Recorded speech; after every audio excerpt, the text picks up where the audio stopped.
सनातन धर्म के प्रमुख ग्रंथों में से एक है भगवत गीता।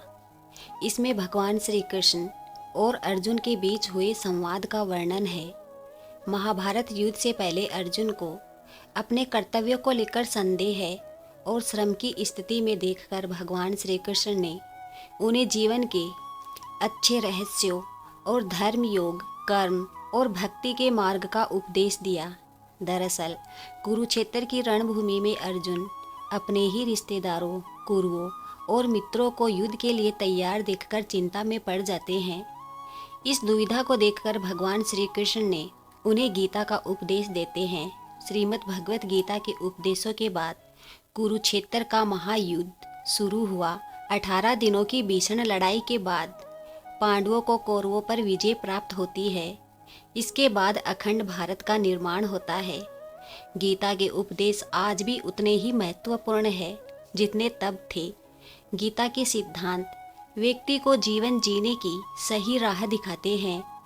इसके उपदेशों का पालन करने से व्यक्ति के जीवन में सकारात्मक परिवर्तन आता है। जो लोग गीता के उपदेशों को अपने जीवन में अपनाते हैं, उनके अंदर से क्रोध, ईर्ष्या और अन्य नकारात्मक भावनाएं खत्म हो जाती है।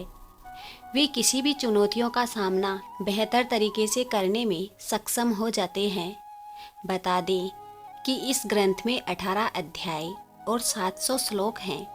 गीता उपदेश के दौरान भगवान श्री कृष्ण ने खुश रहने का सीधा सा मंत्र बताया है, जिसके अनुसार कौन क्या कर रहा है, कैसे कर रहा है, क्यों कर रहा है, इससे आप जितना दूर रहेंगे अपने मन की शांति के उतने ही नज़दीक रहेंगे। इसलिए किसी के भी कार्य में दखल अंदाजी ना करें, बल्कि अपनी ज़िंदगी को बेहतर तरीके से जिए।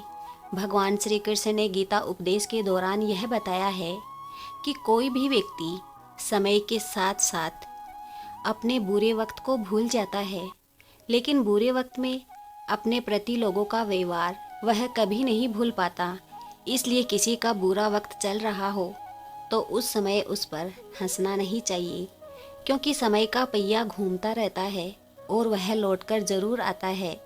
भगवान श्री कृष्ण के अनुसार मनुष्य के जीवन में दुखों का मुख्य कारण उसकी खुद की आशाएं और इच्छाएं होती है। मनुष्य की इच्छाएं काफ़ी प्रबल होती है और जब मनुष्य की इच्छा के अनुसार कार्य नहीं होता तो उसका मन दुखी हो जाता है। अगर मनुष्य अपनी इच्छाओं का त्याग कर देता है तो वह जीवन में हमेशा खुश रहेगा।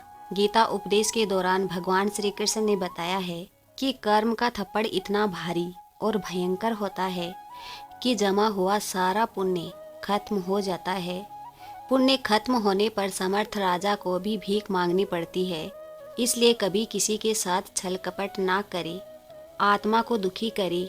गीता उपदेश के दौरान भगवान श्री कृष्ण ने बताया कि जब कोई व्यक्ति किसी के प्रति बुरा विचार रखता है, उसे कष्ट पहुंचाने के लिए बुरे काम करता है, तो वह उस व्यक्ति के लिए नहीं बल्कि खुद के लिए कष्टकारी स्थिति उत्पन्न कर रहा होता है। बता दें कि प्रत्येक व्यक्ति को इसी जीवन काल में अपने कर्मों फल मिलता है। इसलिए निरंतर अच्छे कार्यों को करने का प्रयास करें। जय श्री कृष्णा। राधे राधे।